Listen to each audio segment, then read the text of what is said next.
প্রতিশোধ নয়, জাতীয় ঐক্যই দেশের সবচেয়ে বড় শক্তি, এমন বার্তা দিয়েছেন প্রধানমন্ত্রী তারেক রহমান।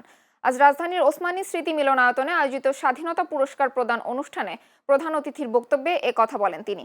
জাতীয় পর্যায়ে গৌরবোজ্জ্বল ও কৃতিত্বপূর্ণ অবদান রাখায় এবছর 15 জন বিশিষ্ট ব্যক্তি এবং 5টি প্রতিষ্ঠানকে দেয়া হয়েছে দেশের সর্বোচ্চ বেসামরিক এই সম্মাননা। বিস্তারিত প্রতিবেদনে। 16 এপ্রিল 2000 জাতীয় পর্যায়ে গৌরবোজ্জ্বল ও কৃতিত্বপূর্ণ অবদান রাখায় 15 জন বিশিষ্ট ব্যক্তি এবং 5টি প্রতিষ্ঠানকে দেওয়া হলো এবছরের স্বাধীনতা পুরস্কার। মাননীয় সংসদ সদস্যবৃন্দ, রাজধানীর ওসমানী স্মৃতি মিলনায়তনে বিজয়ীদের হাতে দেশের সর্বোচ্চ বেসামরিক এই সম্মাননার পদক তুলে দেন প্রধানমন্ত্রী তারেক রহমান। উপস্থিত সুধীবৃন্দ, মুক্তিযুদ্ধ, বিজ্ঞান, চিকিৎসা, সাংস্কৃতিক, সাহিত্য, ক্রীড়া ও সমাজসেবা সহ বিভিন্ন ক্ষেত্রে অবদান রাখায় গুণীজনেরা একে একে এই সম্মাননা গ্রহণ করেন। আমার আজকের এই সম্মান, স্বাধীনতা পদক, আমার জীবনের সবচেয়ে বড় প্রাপ্তি। স্বাধীনতা পুরস্কার প্রাপ্তি আমার জীবনের একটি ঐতিহাসিক স্মৃতিময় ঘটনা।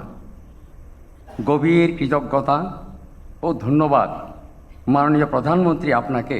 তবে পুরো আয়োজনের কেন্দ্রবিন্দুতে ছিলেন সাবেক প্রধানমন্ত্রী খালেদা জিয়া। স্বাধীনতা, গণতন্ত্র ও নারী শিক্ষায় অসামান্য অবদানের স্বীকৃতিস্বরূপ খালেদা জিয়ার মরণোত্তর পুরস্কারটি গ্রহণ করেন তার নাতনি জাইমা রহমান। প্রতিশোধ নয়, ঐক্যই শক্তি, এমন বার্তা দিয়ে জাতিকে নতুন করে একতার আহ্বান জানান প্রধানমন্ত্রী। শিক্ষা ব্যবস্থাকে বাস্তবমুখী করার কাজটিও আমরা শুরু করেছি। দেশের অর্ধেকের বেশি নারীদের জন্য নিরাপদ বাংলাদেশ গড়ে তুলতে না পারলে আমাদের কোনো উদ্যোগই সহজে সফল হবে না।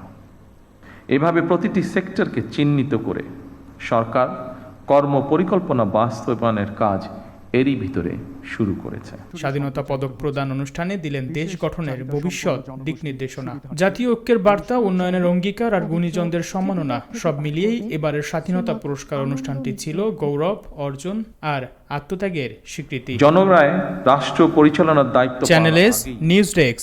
আমরা বিস্তারিতভাবে দেশের জনগণের